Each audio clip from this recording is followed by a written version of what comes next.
So here we are in your TED Talk notebook, and we are on slide 7, which says, What makes a great idea great? And yours is blank. And what I'm asking you to do today is to reflect. I want you to reflect on the 3 talks that you've already listened to and you've already done some really careful thinking about. And I want you to look at them as a whole. And I want you to assume that they are all great ideas. And I want you to think about those. And then I want you to think about what you appreciated about those talks and ask yourself, okay, if those are all great ideas, what do they have in common? What is it about them that makes them great?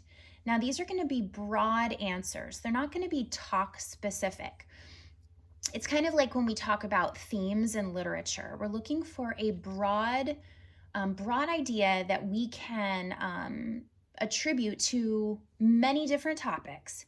Okay, so for example, I started doing my thinking and I decided that I was going to use just the tools within our TED Talk notebook, and they're up at the top of the screen. I'm not sure if you can see them. Yeah. I brought in a shape and then I brought in some lines and I kind of made my web. That's how I wanted to present my thinking. But if you would prefer to make a list or even do this work on a piece of paper and then upload your photograph, that would be fine too. I'm just looking for evidence of the thinking that you've done in regard to this question. So as I started thinking, one thing that I think makes a great idea is that great ideas often solve problems. Not every great idea does that, but oftentimes they do. And it might not be like a scientific problem. Maybe it's a social problem, or it is an interpersonal problem, an intrapersonal problem. I just kind of noticed that oftentimes these ideas give us solutions. And so I added my part, one that solves a problem, just to one of my lines. Now I'm going to go on and I'm going to do some additional thinking, and I'm going to ask myself, okay, what else makes a great idea a great idea? What characteristics do these great ideas have? And I'm just going to get my thinking down on this slide. I hope that you guys have at least 3 different ideas. I would love to see more. And I don't want you to worry about having the perfect language, but remember to be thinking very broadly. Okay? Now, after you've done this piece, you're going to share all of your thinking on our Padlet for this assignment.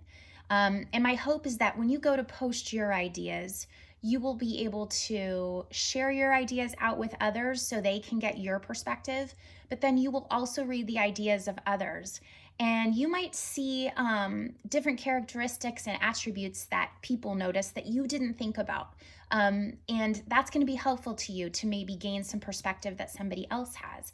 Likewise, your thinking is very important. Because you may be helping somebody else see something that they didn't see on their own. So it's really important that you do this work independently and also share it out with the group. And I'm going to tell you what, if you go to that Padlet and you see some great things that you would like to come back and add to your slide, do that. If I go to a Padlet and I see that somebody has added something and I'm like, oh my gosh, that is a characteristic of a great idea. Gosh, I didn't think of that. Well, we're here to work together, so take that and just bring it back. I can come right back to my slide and add it. Okay? That's not cheating. This is called working together. Okay? So that's the first thing you're going to do today. You're going to get your ideas on this slide. You're going to share your ideas out, and you're going to read the ideas of others so that you can have a better, more full picture. Okay? Then you're going to go to slide 8.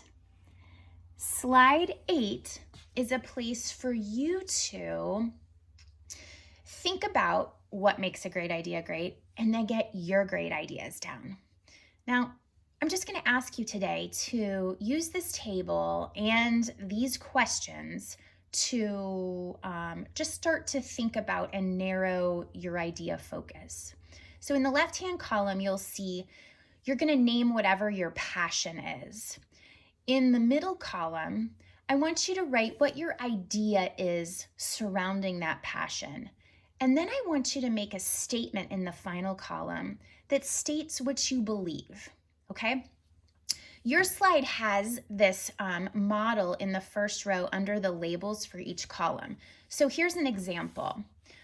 If your passion, or if somebody's passion is animals, an idea that might go along with that could be a world where we can all learn to care for animals.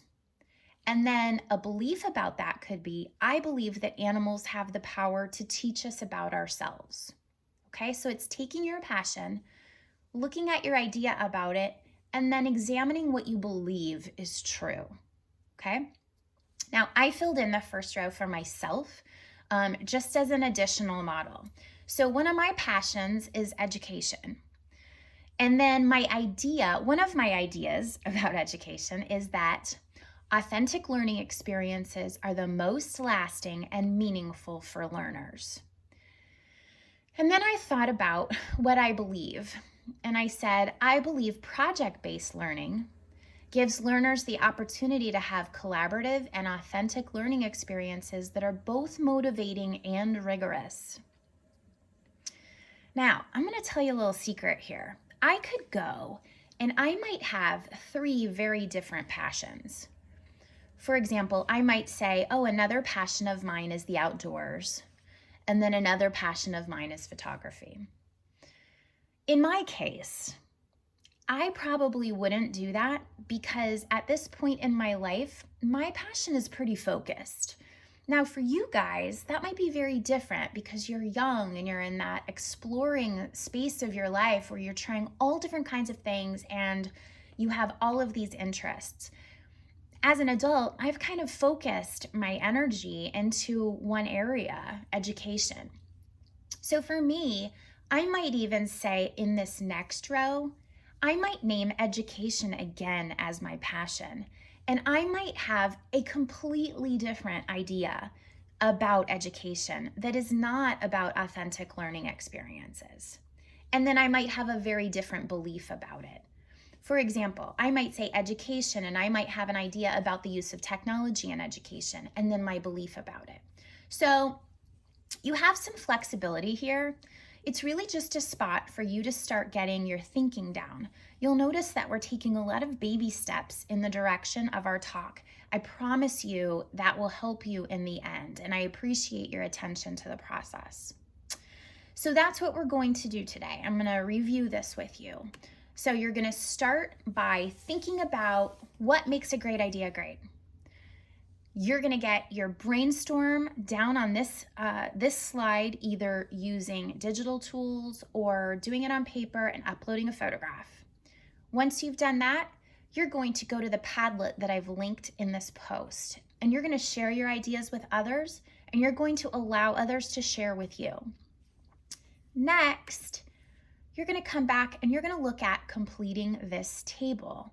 This might take a minute. You know, it wasn't really a fast process for me to fill in those idea and belief columns.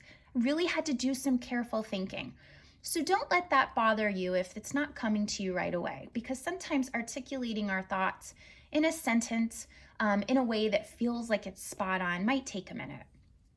Now, some of you might be saying, Mrs. Walther, I have so many passions. Can I add more than 3? Absolutely. Fill this out in a way that makes sense to you. I would like you to have at least 3. If you have 4 or 5, that also is fine. You'll have to adjust the parameters of that table, but I think you'll be able to figure that out. Okay? All right. Get working. Let's get these great ideas down. You're doing a fantastic job. I'm really proud of all of your thinking that you've been doing. And let's just keep moving forward. Awesome. See you guys.